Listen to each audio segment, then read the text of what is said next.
I think that one of the things that they, or I'm speculating that one of the things they like about us is our integrity, and as a couple, and so I think that if we start changing the rules and feel like we're publicizing ourselves or our relationship for some kind of weird gain, it would be weird.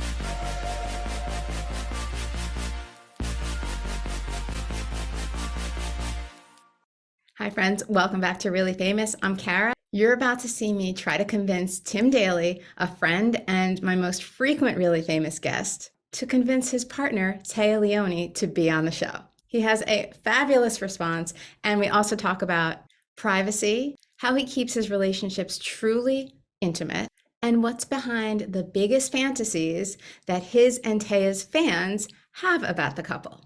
It's just a little taste of our big, delicious, new and uncut personal conversation, which you can watch right now. Just click on the link in the description below. You have your man beard on now? How's that working out? I don't know, it's kind of white and fluffy. Do you like having it? Sometimes. There's a point at which it becomes, it really depends on how willing Téa is to kiss me with whatever, length of beard it is. Yeah. Because it goes through a period where I guess it's quite spiky. And, when you go to kiss someone you love and you see them go like, then you're at a bad stage. So that's how you know how to trim it or when to trim it? I either have to let it grow for a few days till it gets softer, or I have to just shave it off. All right, okay. It's really a thing now. Like, everybody wants to have a little beard, I feel like. It's crazy. It's kind of funny, actually. It was from the pandemic, don't you think? That's how it started?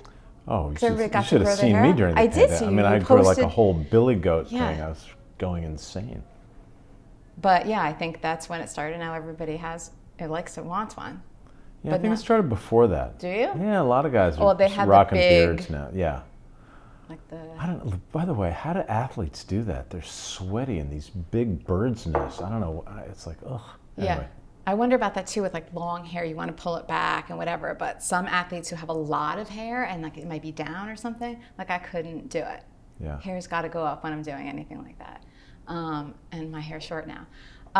Okay, so your fans are going to want to know, I need something about Téa. Something. I know you're not allowed to talk about her. She's cute. She's really cute. Yeah? Yeah. Okay, so give me something in terms of like something that she would not get mad at you saying, besides that she's cute. Well. How is she? She's good. She's good. I remember once, I'm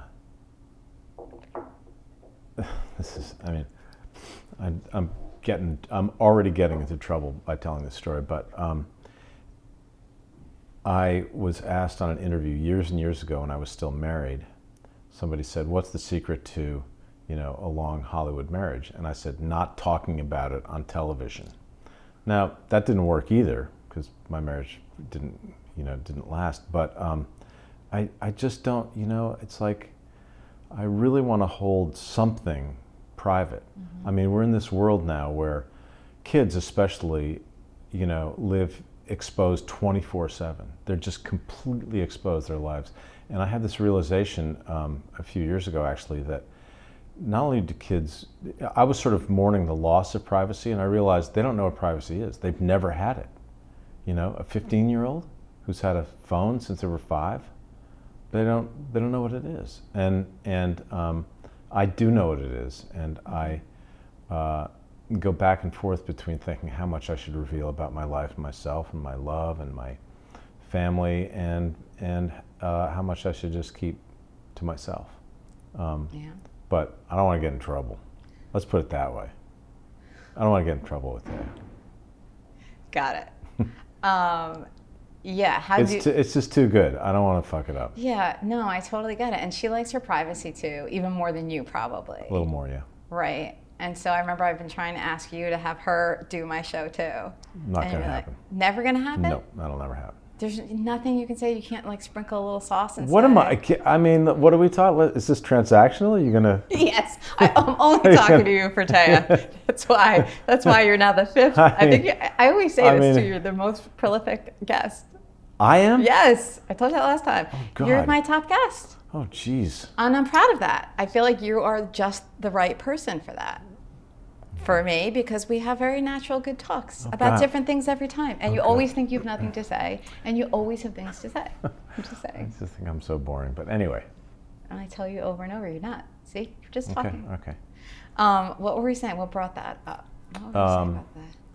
I don't know. Oh, that's right. I was trying to book Téa on the show. Yeah. Yeah, you can't get me to do that for you. I tried. See, I just have to tell because they want it. Tell the people.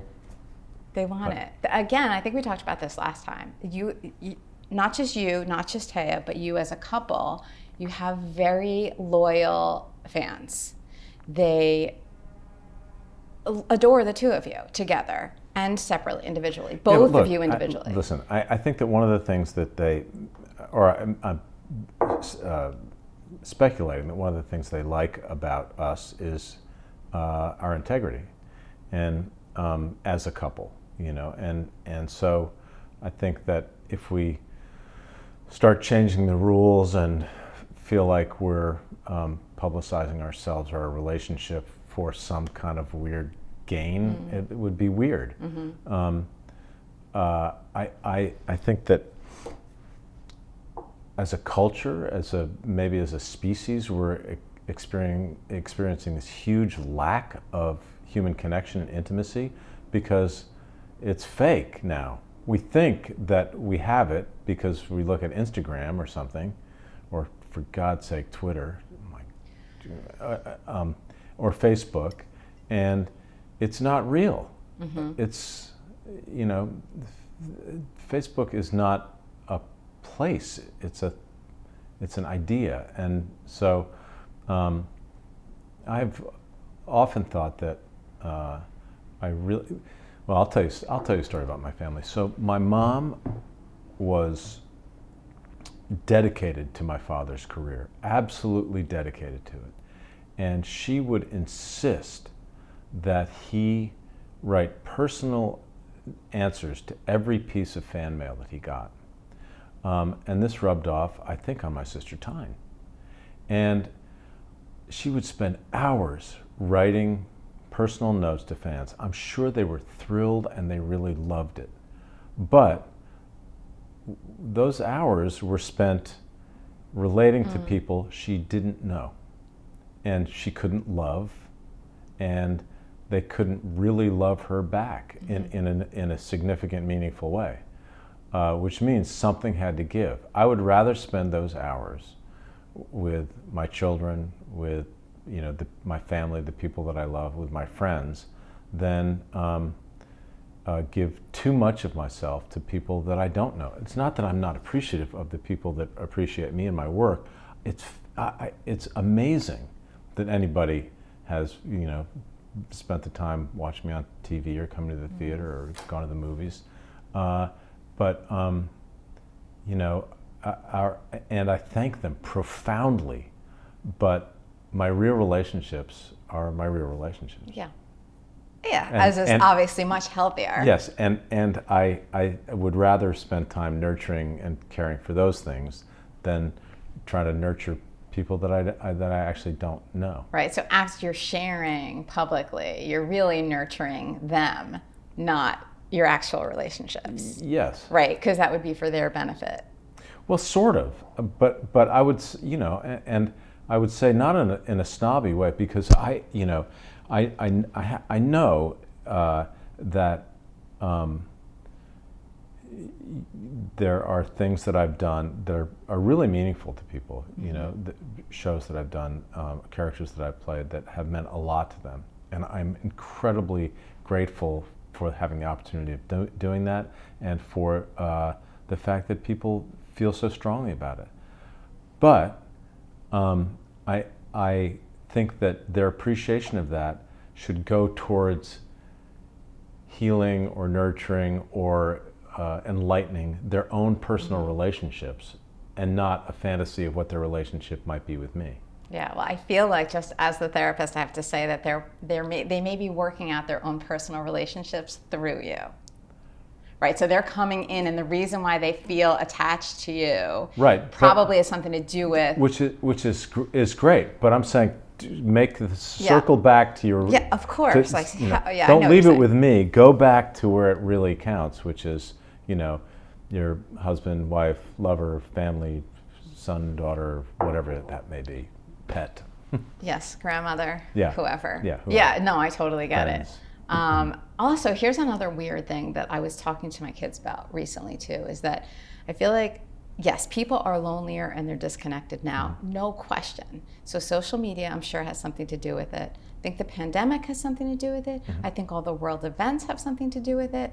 I really feel like this is a really difficult time that we don't even see right now as we're in it, just how crazy it is. Okay, so here's my prediction. Yeah. My prediction is that history will see Steve Jobs as possibly the Antichrist. Oh, that's interesting.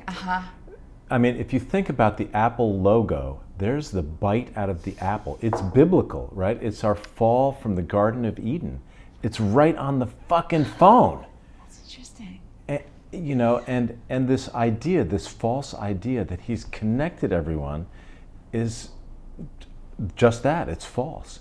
I think that these devices that we all have make us, the good news is that it makes us closer to people that we're far away from, but it makes us so much farther away from people we're close to. All right, so that was just a tiny taste of our big, delicious, juicy conversation where we talk about insecurities, self-esteem, social media, family, Tim's sobriety, Tim's most embarrassing moments, and many surprising life philosophies. You can watch our big talk right now. Just click up here or in the description below. I'm Kara. Please remember to subscribe and drop a like if you love this. And my favorite is commenting. So drop a comment, tell me anything you're thinking about this little talk with Tim. I'll see you next time for more fabulous conversations with your favorite television and film stars.